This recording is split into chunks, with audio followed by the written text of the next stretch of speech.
sound of the clappers, the center and third rows will turn to the right, the second and rear rows will turn to the left.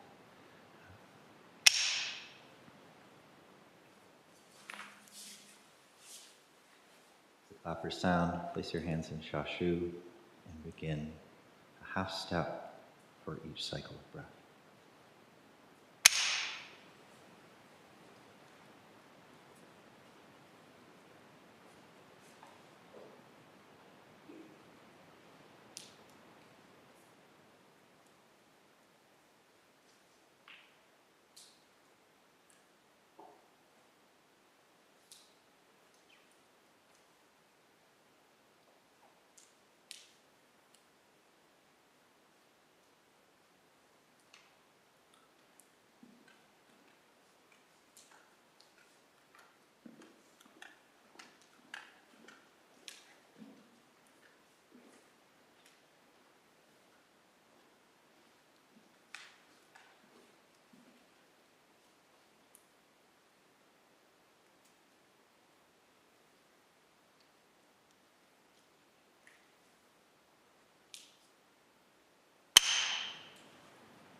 Place your hands palm to palm in Gasho and continue along your natural path until you reach the front of your seat.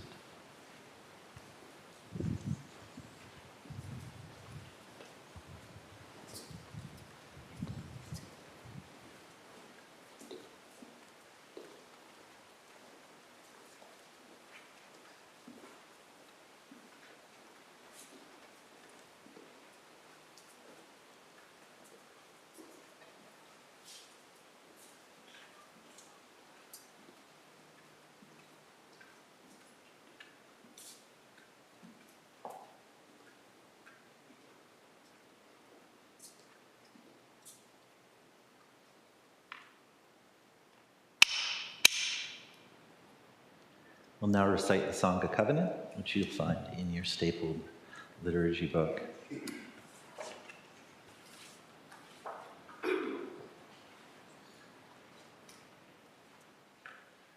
Find that on page 8.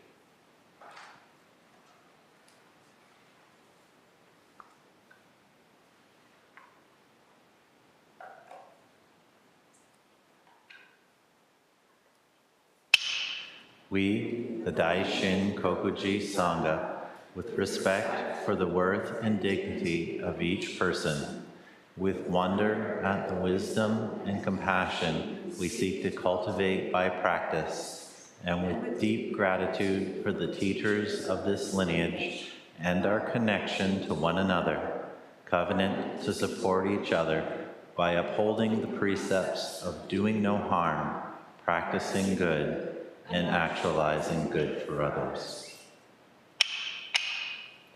Please be seated and prepare for our seniors' Dharma talk.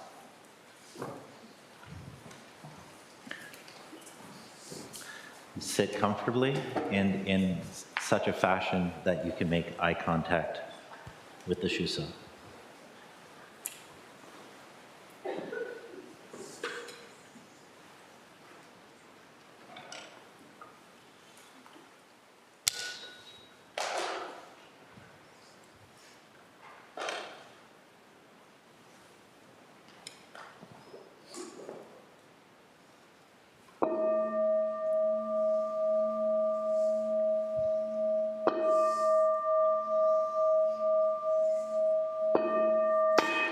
Gata on opening the sutra.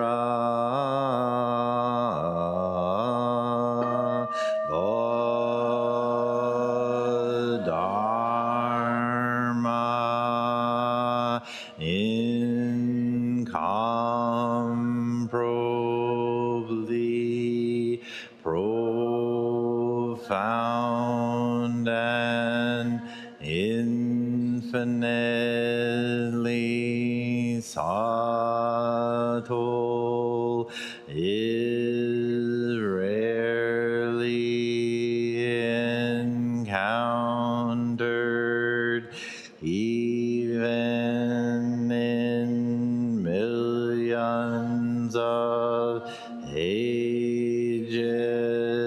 Now we see it, hear it, receive and maintain it. May we completely realize the Tathagata's true meaning.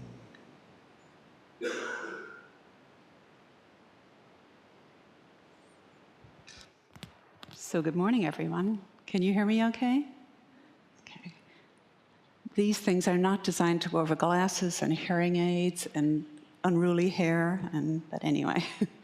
So thank you for being here this morning on this absolutely beautiful autumn morning. And really, you see our woods around us and that beautiful sunlight filtering through. And I don't need to say a word. This is the Dharma expressing right here, more profoundly than words ever could.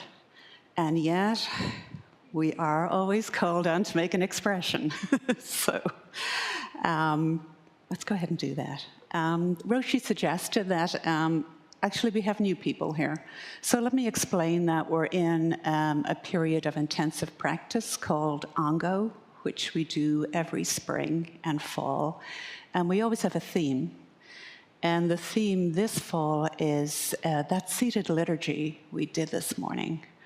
So last week, Roshi and Sensei did a workshop on the 7 practices of the Bodhisattva, which we recited this morning.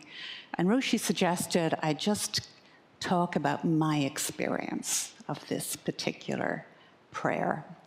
And it is a prayer. It's the 7-limb prayer that originated in India about 1,200 years ago and was brought to Tibet and now to Toledo, Ohio. So I would love to sit here and tell you that, you know, the first time I heard this prayer, it was joy and light, and I loved it. But as many of you who know me would know, that's never the path I go. I am always going to go the most difficult path possible, because I really am, in the matter of creating suffering for myself, I am like the expert. Really, really good at it. Maybe some of you are also good at that. So when I came to the temple, we had just Wednesday night sitting. So bare bones liturgy, just the Heart Sutra, and then sitting. And then we introduced Sunday service, and I was like, oh, that's a little churchy. I don't know about that. But I got on board with it because it really, there was that opportunity for social time and for really getting to know the Sangha on a personal level. So for many years, I brought my little crock pot every Sunday, and it was lovely. And then Reverend Doan introduced the daily home liturgy, and it was like, oh, I don't know about this. So I mentioned something to Roshi about, you know, this is just really hard for me. And he said, don't worry about it. But of course I did worry, because that's what I do, is absolutely create my own suffering around this when there's really no demand being made of me at all. But I would say, you know, this is my pattern. It's like, do I really want to do that? And I should say I grew up in Catholic Ireland, like in the 60s and 70s. So man, talk about baggage, you know, a lot of it there. And honestly, over the years, I do respect my need to step back sometimes, just to integrate these practices. I don't have to be all gung-ho about it, when really that's not what my body is telling me to do. And then the ability to see, what is this resistance I'm having to this prayer? You know, obviously it's not the prayer itself. It's a whole load of other stuff. It's all those afflictive emotions, those kleshas, those strong emotions with so much energy that rise up, and then that I can choose to feed. I can choose to feed them with thought and story and throw the gas on the fire, or I can choose just to let them settle, just to let them settle. But I have to give myself time to let that happen.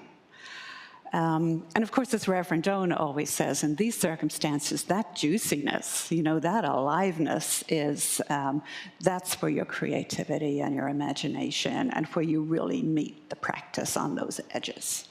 So, let's talk about this prayer. Even just saying the word prayer, I'm a little... Is Sister still here? She is. I'm sorry, Sister.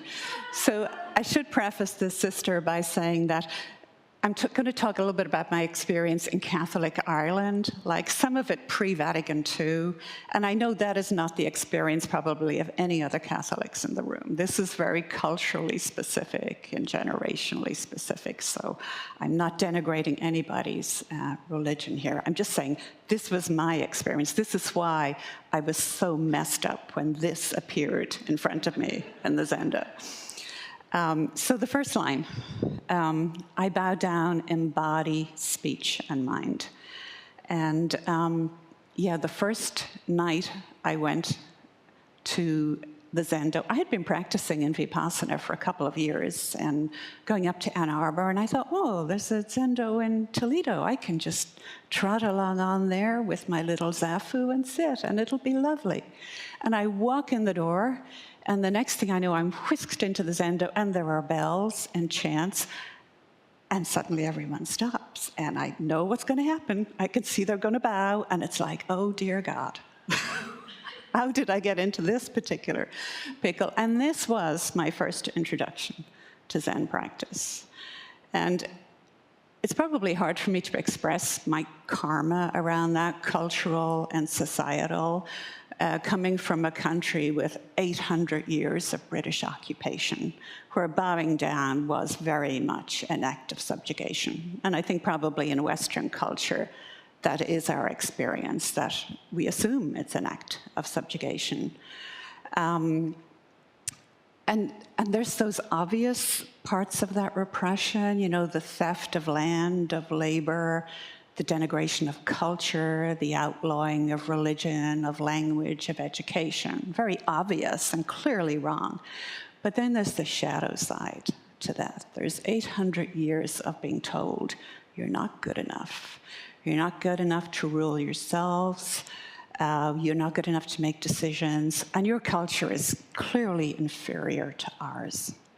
So that is a lot of not just cultural, but very much generational karma, being told that over and over again.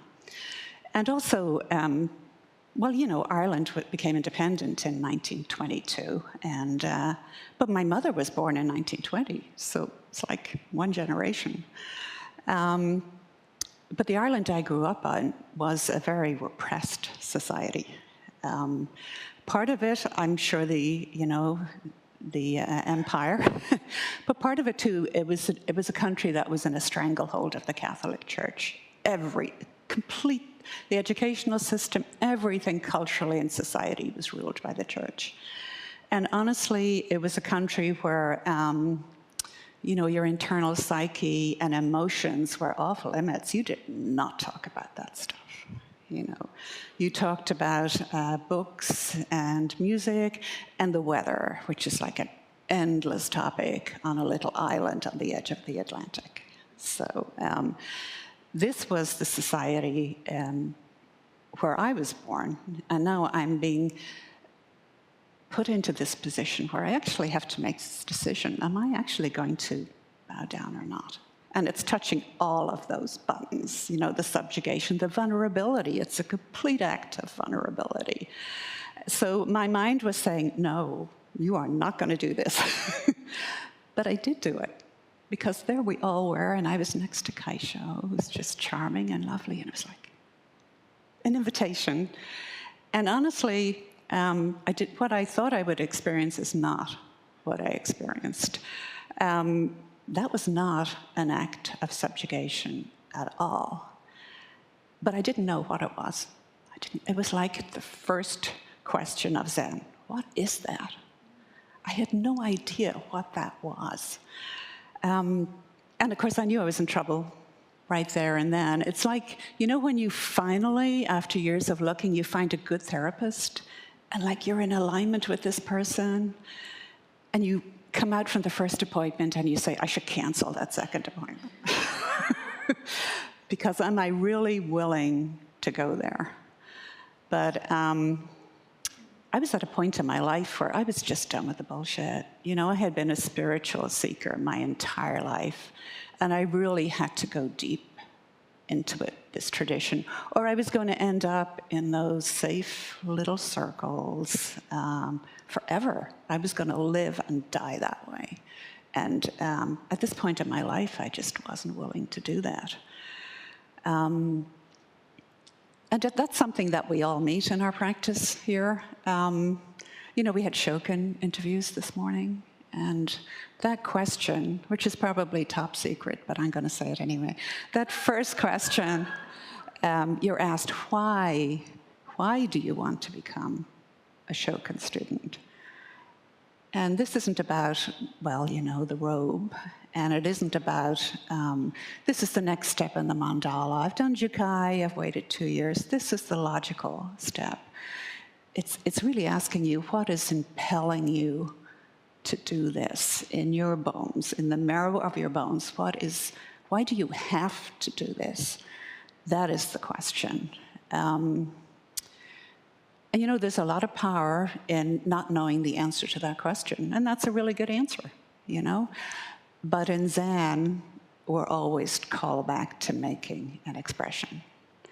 And that's difficult for many of us who love to be on the mystical side of things. I could just hang out here and it'll be lovely. And that's only a very partial view of the picture.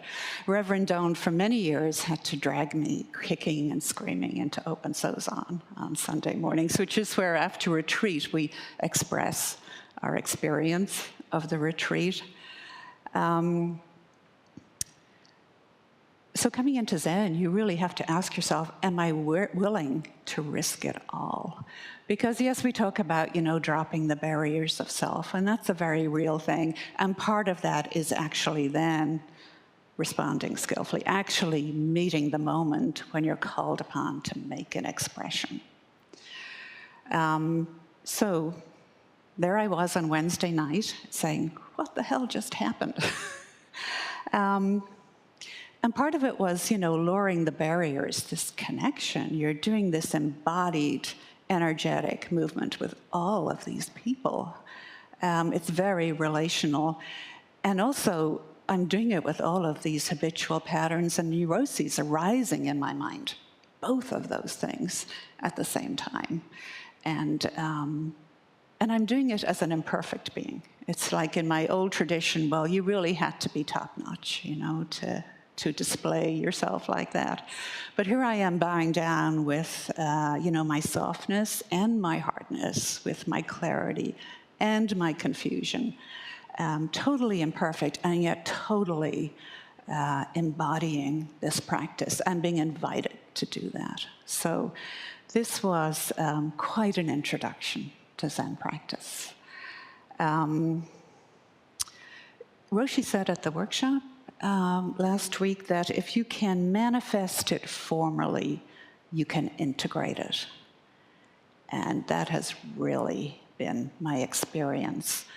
Mary Oliver touches on that, the poet Mary Oliver. She says, the question every morning is, here you are alive, would you care to comment? And we do actually have to comment on that. We don't get off the hook. Roshi mentioned that immediate response, like the baby cries and the mother produces milk. It's like there's no cognitive process there. It's just a complete integration of that response. And that we're called to do that too, to meet the moment in a very embodied way. So bowing was quite a hot introduction to that. This invitation to also be one of the Sangha, my practice had been pretty solitary, and suddenly I'm with this group of crazy people doing this crazy thing. And as the years go on, bowing is totally an act of generosity, which is the first of the great paramitas, the perfections, the Buddhist virtues, which the Buddha always opened with when he was on the road. It's because first you do have to open your heart. And bowing down is a very energetic way of doing that. You really can't hide when you're doing that. And also, in the precepts, we have the precept of not sparing the Dharma assets, of totally energizing your life. It's also that. There's no fudging with a bow. You are totally doing this practice. So yeah, bowing down, and of course bowing down in speech and mind, which were really easier for me. Right speech, we talk about that a lot. And bowing down in mind, zazen, which is that was why I went to the center, because like many of you have said to me, I just wanted to meditate. That's all I wanted to do. And yet, here we are. Okay, so the second practice, I offer the best I have to give, both real and imagined, to fill the space between us. And again, karma, habitual patterns.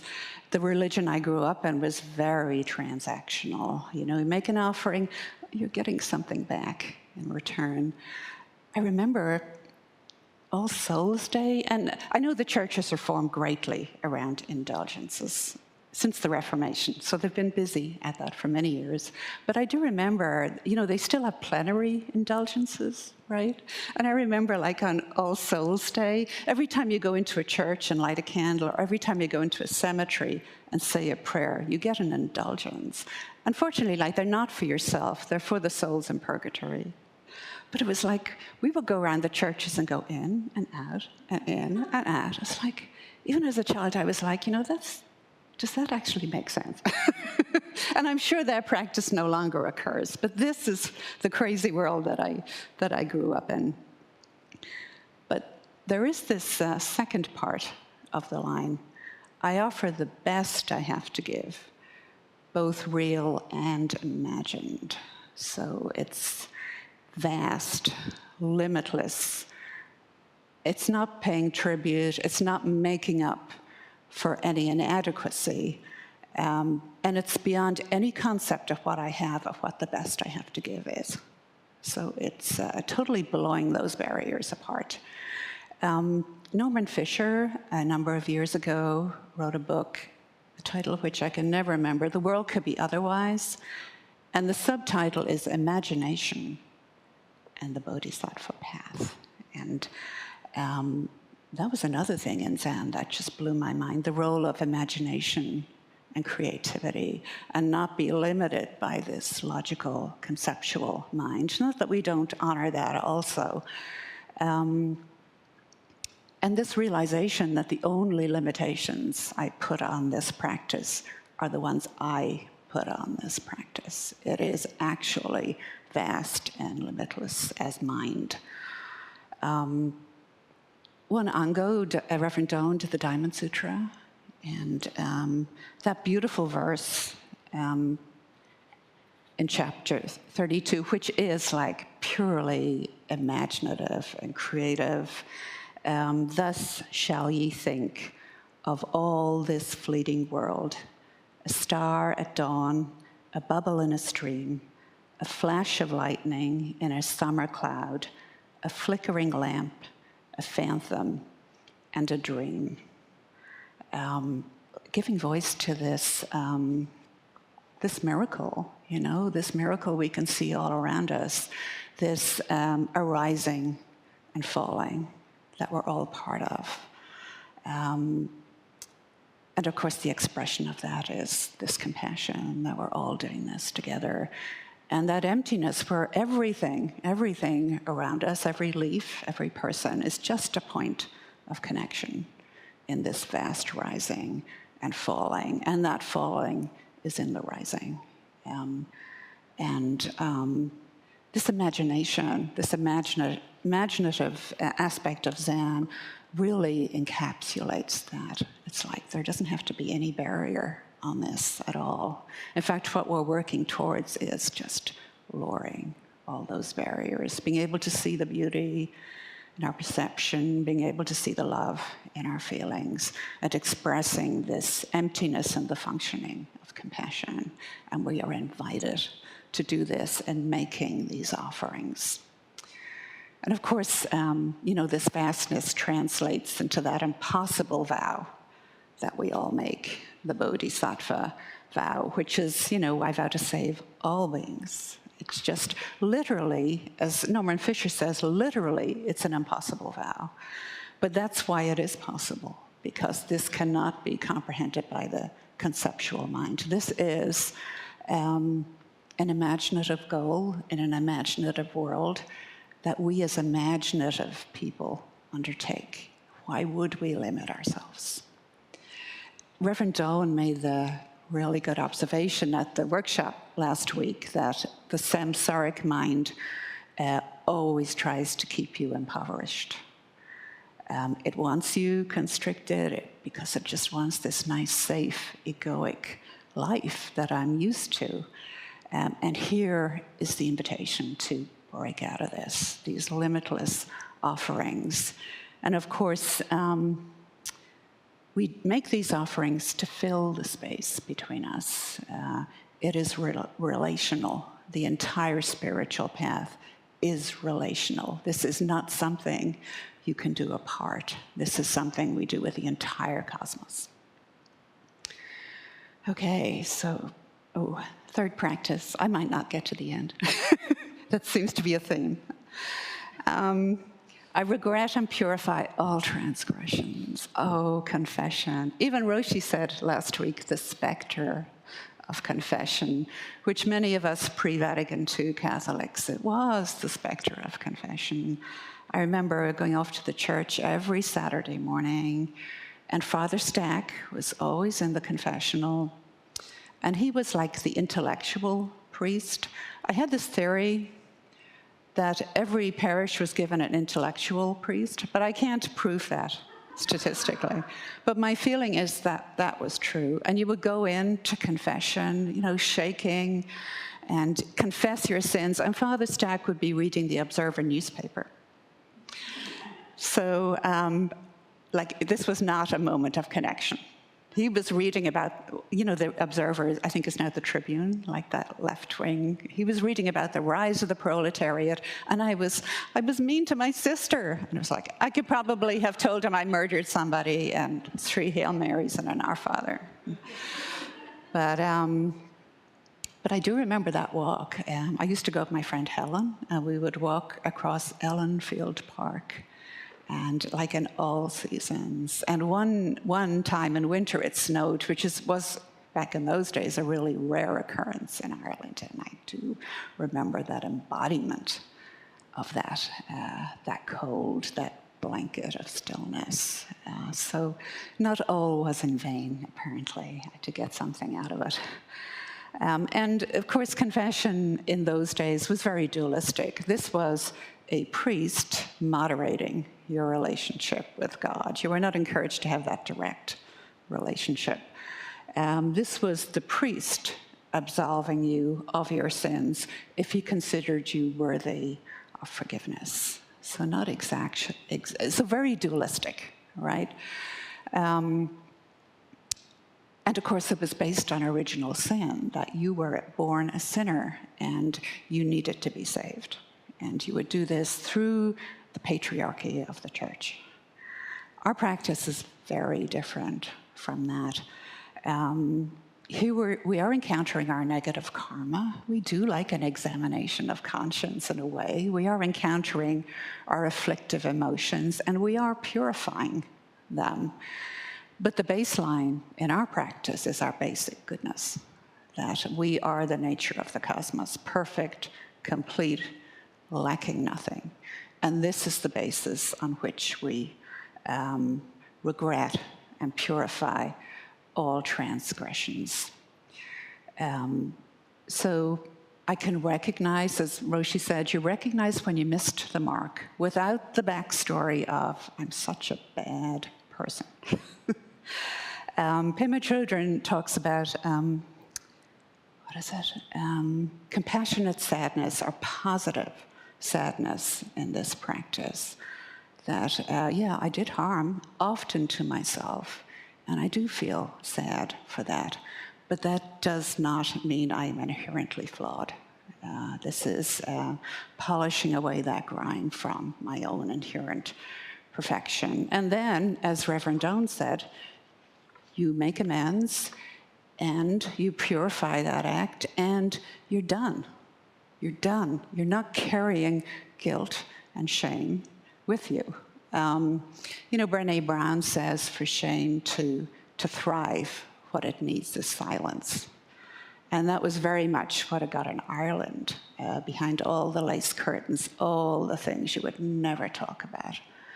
And that's why it was such a shame-based place. But in our practice, no.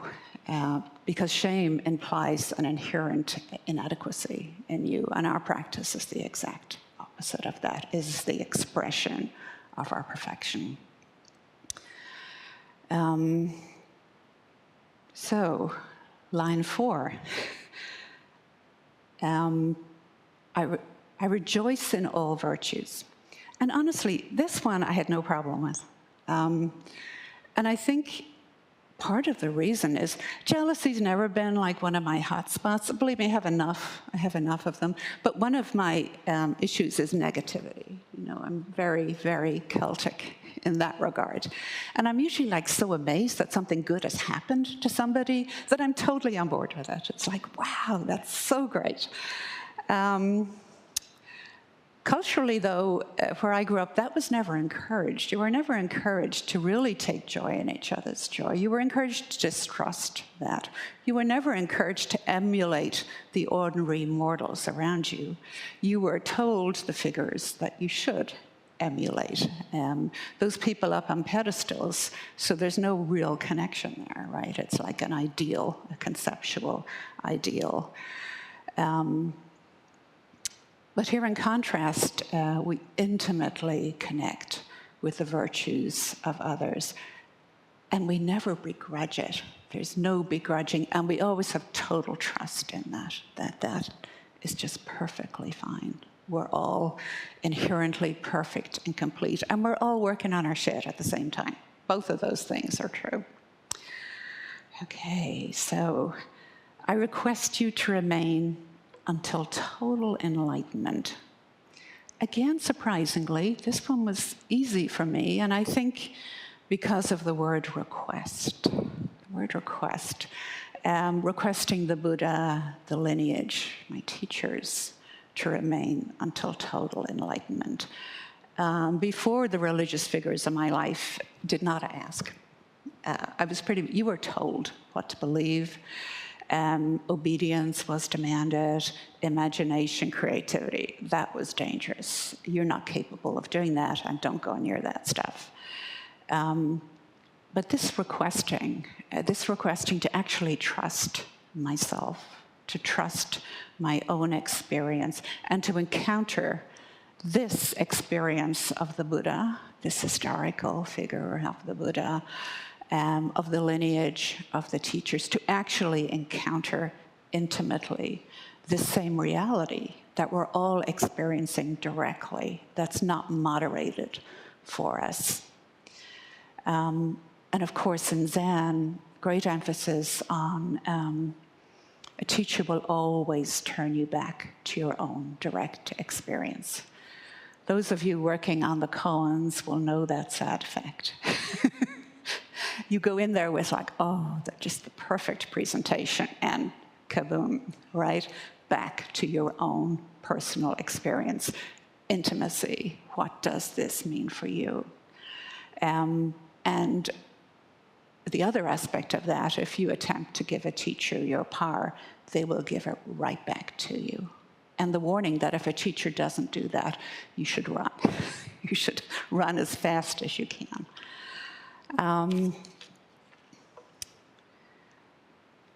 In this one, I think what was more difficult for me is I always have this edge of the forms and the mystical heart of the tradition. You know, the formal teachings, all of these gazas sitting up here. And one aspect of Zen that I do love is the flower sermon. I don't know if you're familiar with that, where the Buddha stands up in front of the congregation of monks. These people he's been teaching for decades, probably hundreds and hundreds of people.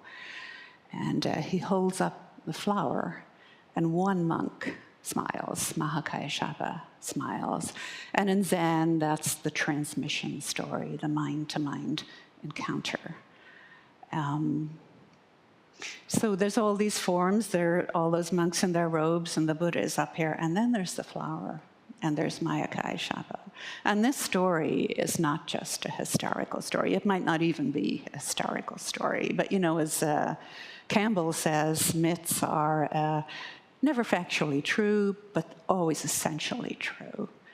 And this flower sermon is our story. It's my story. It's your story. It's this direct encounter with reality. And that is what all of these forms are pointing to. I request I request you to remain until total enlightenment. I request wise and compassionate guidance.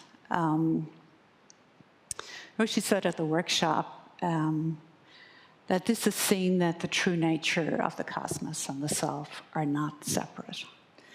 And I personally need a lot of guidance in that regard. I feel like the teachers are always walking this tightrope of keeping me on the rails. You know, I'm very happy to veer off into the mystical, and they're very happy to smack me back into the relative. And the same way, some of us are more on the material side of things, and you still get that correction. And of course, in the midst of all that, these habitual patterns keep arising, which I can totally get lost in. And the teachers have that facility of, you know, maybe you're getting a little too hung up on the clouds here. Maybe it's time to look at the vast open sky. And the clouds are there. Both of those things are true. And what I love about Zen is you're always turned back to the relative to see the absolute. Those of you doing koans will become very intimate with that fact that your enlightenment is right here, right now, in this body, these people. It's nowhere else. So this total, just come back to this moment, this point of connection, this point of arising and falling. This is where it is. And then, did I cover them all? I think I did. I dedicate my merit for the sake of all beings. So the culmination of the practice back to the great vow, right? I vow to bring myself and all beings to complete and full awakening. The certainty that my liberation is not separate from your liberation, is not separate from the cosmos. It's all of our realization together, and that is what we're doing. So the 7 practices of the Bodhisattva. I bow down in body, speech, and mind. I offer the best I have to give, both real and imagined, to fill the space between us. I regret and purify all transgressions. I rejoice in all virtues. I request you to remain until total enlightenment. I request wise and compassionate guidance. I dedicate my merit for the sake of all beings. Maybe so. We'll conclude with the Bodhisattva Vows, which I believe you'll find on page 8 of your liturgy book.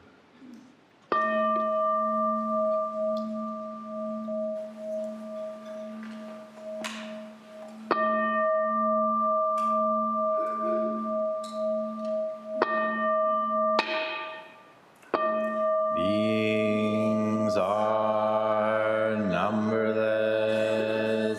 I vow to free them. Delusions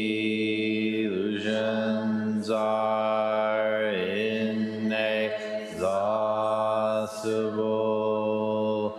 I vow to end them. Dharma gates are boundless. I vow to enter them. The Buddha way is unsurpassable. I vow to embody it. Beings are numberless. I vow to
possible, I vow to end them.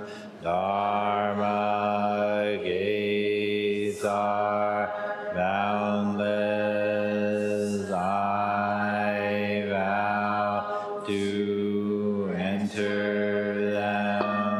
The Buddha way is unsurpassable,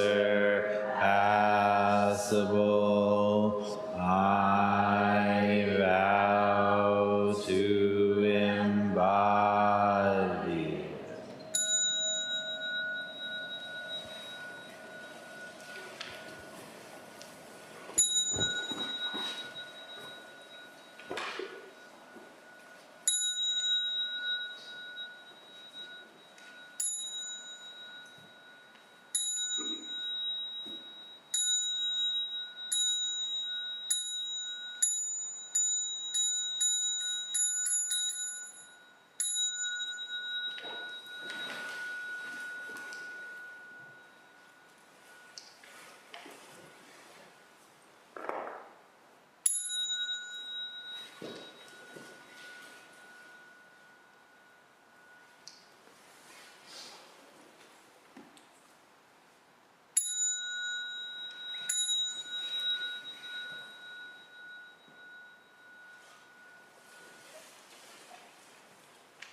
Thank you for joining us, everyone. Do we have any pressing announcements before the end of service and food? I know that is one of our announcements. All right, thank you, everyone. Please restore the Zen